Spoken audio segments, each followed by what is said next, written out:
Une petite pause qui vous a permis de découvrir la bande-annonce du film Saloum, film Binga Hamanteni. C'est en avant-première ce soir, Felechi, Canal Olympia à 20h. Le plaisir d'accueillir, comme d'habitude, Grand Djiby Guissé, comme tous les jeudis sur ce plateau. Grand Djiby Malenu.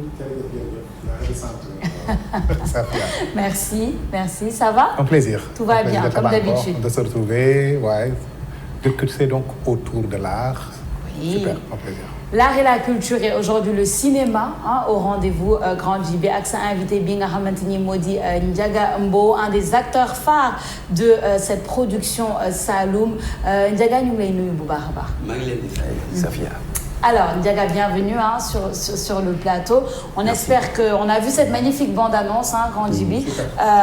On espère que mun nga ñu wax plus encore sur ce film-là, cette production. En fait, ce film, ça marque un tournant. C'est le film du tournant par rapport au cinéma sénégalais et africain. Film avec des influences de Tarantino, des influences modernes aussi, mais en même temps, un film qui nous montre des décors, Oui. une carte postale du Sénégal. Un film qui s'est fait à l'arrache parce que niñ ko defee autoproduction là. Autoproduction lañ ko defee et tout, mais à travers cette autoproduction on voulait montrer toute la qualité en termes de décor, en termes de jeu, en termes d'histoire et en termes d'image par rapport au cinéma sénégalais. Et je pense que ceux qui seront là aujourd'hui dinañ gis ne on l'a réussi. Inch'Allah. Ban rôle nga incarné yow Ndiaga et qu'est-ce que tu peux nous dire par rapport à ce rôle-là? J'ai incarné le rôle de Souleymane, un policier qui faisait une enquête et tout ce qui s'ensuit et qui est tombé sur des terroristes. Et par la suite, bon, pour ne pas spolier un peu le film et tout, bon, un rôle que je n'ai jamais interprété de ma vie aussi, quelque part, parce que j'ai fait des personnages de flics dans d'autres productions. Mais pour celui-là, le flic, il était un peu spécial. Il était un peu spécial, qui retrouvait ses amis, qui buvait de l'alcool, qui était fluide et tout, et qui rencontre des choses qu'il ne connaissait pas. Parce qu'on ne peut pas faire d'enquête dans le monde mystique. On ne peut pas faire d'enquête dans le monde mystique. En tout cas... Il a parlé de un tournant, tu vois. Il a parlé comme une innovation, en fait, quoi, du cinéma. Un tournant, donc, dans le monde du cinéma. Mais c'est quoi la particularité, en fait, des films sur le plan du contenu? La particularité du film sur le plan du contenu, c'est d'abord l'histoire. C'est d'abord l'histoire. Une histoire très simple et très basique. L'histoire d'un enfant qui a été maltraité et tout, devenu enfant soldat, et qui revient, qui va se venger. Maintenant, sa vengeance va créer encore d'autres problèmes dans toute une région. Parce que ce qu'on ne sait pas au Sénégal et en Afrique, c'est qu'il y a des personnes qui font tout le temps des sacrifices pour tout le monde. Même si les actes qu'ils vont faire sont des actes ignobles. Mais est-ce qu'on doit les faire pour des esprits? Est-ce qu'on doit les faire à des enfants? Alors, beaucoup de questions, Grand Djiby. En termes de production, le film s'appelle Saloum. Oui. Comment est-ce que ça s'est passé, la production? Est-ce qu'effectivement, déjà, ça a été tourné au Saloum? Première question, c'est important de le poser. Et qu'est-ce que la production, tournage? Ça a été tourné au Saloum, effectivement. On a fait 4 semaines au Saloum, 1 semaine à Saint-Louis. Parce que bon, il y a un autre décor qui devait se trouver dans un autre pays et on a été obligé d'aller tourner ça à Saint-Louis, mais on a fait 4 semaines au Saloum. Que ce soit à Ndangan, à Simal, à Marloch, dans les palais Tuvier, tout ça c'est aux îles du Saloum. C'est ça qui fait la beauté même du film.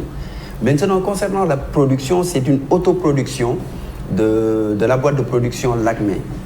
Lacmé qui est installé ici depuis pas mal de temps avec Pamela Diop, qui a été obligé d'appeler Jean-Luc Herbulot, un de ses amis, et un excellent réalisateur aussi, avec des influences à la Tarantino, qui a fait aussi la série Sahoy Mangan par exemple. On s'en rappelle. Bon, qui utilise ses techniques à lui et ses connaissances africaines mêlées à son vécu aux États-Unis, en France, et ce qu'il a appris du cinéma extérieur. Donc c'est ça qui fait la beauté de cette production. Ça a été vraiment galère parce que c'était pas une production avec des milliards, comme moi personnellement j'ai l'habitude de tourner dans ces productions-là, c'était pas ça. mais c'était une production avec le cœur, où personne ne pensait à l'argent. Où des fois, il nous arrivait de ne pas avoir peut-être de l'eau à portée de main, ou d'attendre le repas. Mais personne ne se plaignait et tout le monde se plaisait à tourner parce que c'était le cœur d'abord, pas l'argent. C'était l'aspect artistique, l'aspect du sacrifice. Et on était tous dans cette même mentalité. Mais pourquoi cela? Est-ce que c'est une autoproduction? Est-ce que vous n'avez pas eu de partenaire? Qu'est-ce qui s'est passé? Non. À la base, il n'y avait pas de partenaire. Parce que dans le monde du cinéma, il y a une réalité qui est là. Soit tu te concentres sur l'aspect artistique, tu fais des sacrifices par rapport à toi-même et tu arrives à faire tes choses comme tu le veux. Parce que attendre l'État sénégalais aussi, concernant l'argent, c'est très compliqué dans le monde du cinéma. Il n'y a que quelques boîtes de production qui seront financées et tout. Bon, je sais que certains vont me dire que j'ai tort ou bien on va me clasher, mais c'est ça la triste vérité. Et nous, on voulait faire les choses à notre goût. Donc, il fallait qu'on fasse tous ces sacrifices-là.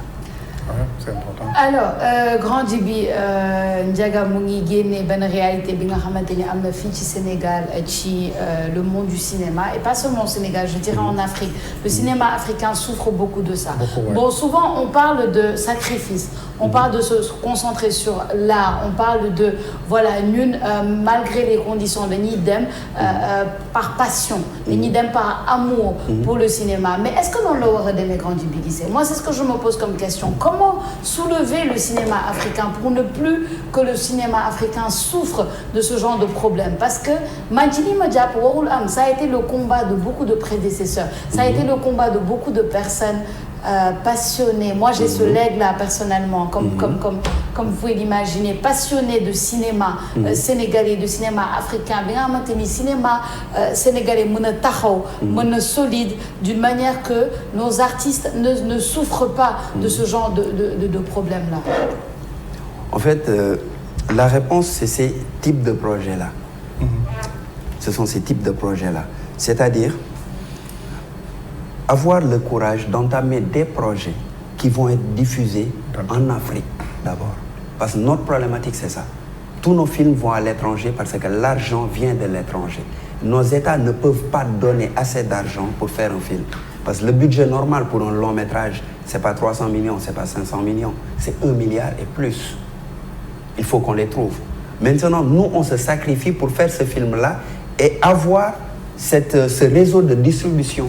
Parce que les films au Sénégal, même si on parle d'une industrie, une industrie, c'est de la vente. On n'arrive pas à vendre nos films. Donc les films aussi ne peuvent pas rapporter d'argent, donc qui va investir dedans? Maintenant, maîtriser ce réseau de distribution à travers ce type de projet, très difficile à mettre en place, que tout le monde se sacrifie pendant ne serait-ce qu'un temps, va pousser les autorités à comprendre que culturellement, on va vendre notre destination. On va vendre la destination touristique, on va vendre nos films et faire de l'argent après. Ce n'est pas des sacrifices qu'on fait sans calcul. Ouais. C'est comme des investissements. Ouais. Ce sont des investissements totalement. Mais il ne faut pas qu'on attende l'argent des autorités ou de qui que ce soit. Si c'est Canal qui nous donne l'argent ou si c'est CFI ou si c'est quelqu'un d'autre qui nous donne de l'argent, artistiquement, on va nous orienter. Ils vont avoir leur mot. Je pense que c'est un bon plan. C'est un bon plan d'attaquer donc une autoproduction. Parce qu'on a tendance, en matière artistique, surtout en matière artistique, que ce soit les autorités et même des fois les sponsors, balaa ñuy jàpp ci projet day fekk projet bi démarré. Alors qu'un projet normalement ne doit soutenir balaa muy ñëw. Mais moi j'aimerais revenir sur une affaire. Vous avez parlé tout à l'heure, quand je vous ai posé la question sur le contenu, donc wax nga enfant soldat, wax nga sa affaire terrorisme. Quand tu dis ça, ça veut dire qu'il y a ay waxu arme, ay kalachnikov, ay kii affaire yooyu.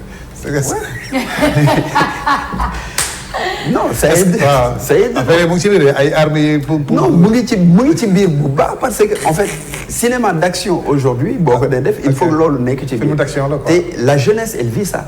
C'est notre réalité à nous. 80% nit ñi ngay dajal yoruñu arme d'accord. Mais chaque jour ñu gis arme dans les rues, que ce soit dans la nuit quand on arme. C'est ça. Hein? Mais quel est l'objectif par exemple d'utiliser les armes à feu? C'est un film d'action après, je pense. Ouais, c'est un film d'action, mais vraiment Mais avec une histoire. Ouais, avec une vraie histoire derrière, quoi. De l'action mêlée au mystique, mais avec une vraie histoire. L'utilisation de ces armes à feu, on ne peut pas parler de mercenaires sans leur donner des armes. C'est pas possible. Mais quel est l'objectif de ces armes? D'utiliser des armes pour un film sénégalais. Il y a un objectif c'est quoi? C'était quoi? Par rapport au contenu et tout. Notre objectif, c'était de traduire une certaine réalité dans la fiction. Notre objectif aussi, c'était de coller avec la nouvelle mentalité des jeunes. On leur demande de regarder des films sénégalais et africains. Alors que nous, ci sunu bopp, ñun ñoo leen habitués déjà aux films Expandable, ñoo leen habitués au James Bond, ñoo leen habitués à cette nouvelle vie. ñoom ñu koy dund. Ok. Africain à l'américain, quoi. Africain à l'américain. Pas parce qu'au Sénégal, il y a des armes. Oui, mais bon, c'est un film qui a quand même eu beaucoup d'influence, vous l'avez dit tout à l'heure, de Tarantino, du cinéma hollywoodien aussi. Hollywoodien, voilà. Mais avec Djiby Guissé, le nom Saloum et l'histoire sénégalaise. Et puis ce qui est important aussi, c'est quand elle a parlé d'enfants soldats. Oui. Parce qu'il ne faut pas qu'on pense que les enfants soldats, ça va seulement se limiter ailleurs. On en a au Congo, on en a eu au Rwanda, etc. Mais ça dit que pour moi, je me suis dit que peut-être que c'est un film qui nous prépare à pouvoir faire face à cela. Oui, je pense. Je sais pas. En espérant que ça n'arrive pas au Sénégal. Voilà. En espérant que ça se finisse au Sénégal. C'est ça. Alors, le film Saloum, c'est un long métrage à l'affiche dans 17 pays d'Afrique francophone. Depuis le 3 août, a commencé par le Maghreb et à partir du 5 août en Afrique subsaharienne. Et ce soir, la grande première, c'est au Canal Olympia à partir de 20h. De 20h. Inch'Allah. On invite tout le monde à y être. Moi, j'y serai, Inch'Allah, ce soir. Et grand Djiby, merci beaucoup. En tout cas, c'est bien d'avoir reçu Ndiaga, oui. Qui nous a donc étalé la production, le contenu et tout ça. Moi, je me dis que c'est effectivement une révolution et il faut savoir anticiper dans la vie et nous vous encourageons et nous serons là à voir aussi vraiment vos accompagner en fait. Et à noter aussi que moi, première Cannabis dans le monde du cinéma. Très important. Il y a Cannabis. Un casting mais vraiment étoffé. Roger Sala, que tout le monde connaît. Diagambao, Cannabis, Marielle Salmi, Bruno Henry, Mentor, je l'ai vu là. Evelyne, une Ivoirienne et tout. Renaud qui est dedans aussi. En fait, c'est un casting super. Un casting de qualité. Avec Cannabis. Avec la grande première, dont ne manquez pas la grande première de Cannabis au cinéma ce soir dans le film Saloum fële ci Canal Olympia. Ndiaga Bo, merci beaucoup d'être venu. Ñu ngi lay jaajëfal bu baax a baax ci présence bi di gërëm suñu mbokk téléspectateurs yi nga xamante ni vous êtes avec nous depuis 6h30 du matin jusqu'à 9h. Un grand merci à toute l'équipe technique de Tok Tok Sénégal et de ITV et restez fidèles au rendez-vous. On vous donne rendez-vous justement demain, même chaîne, même heure, pour un nouveau numéro de votre matinale. En attendant, passez une bonne journée en compagnie de nos programmes. À demain.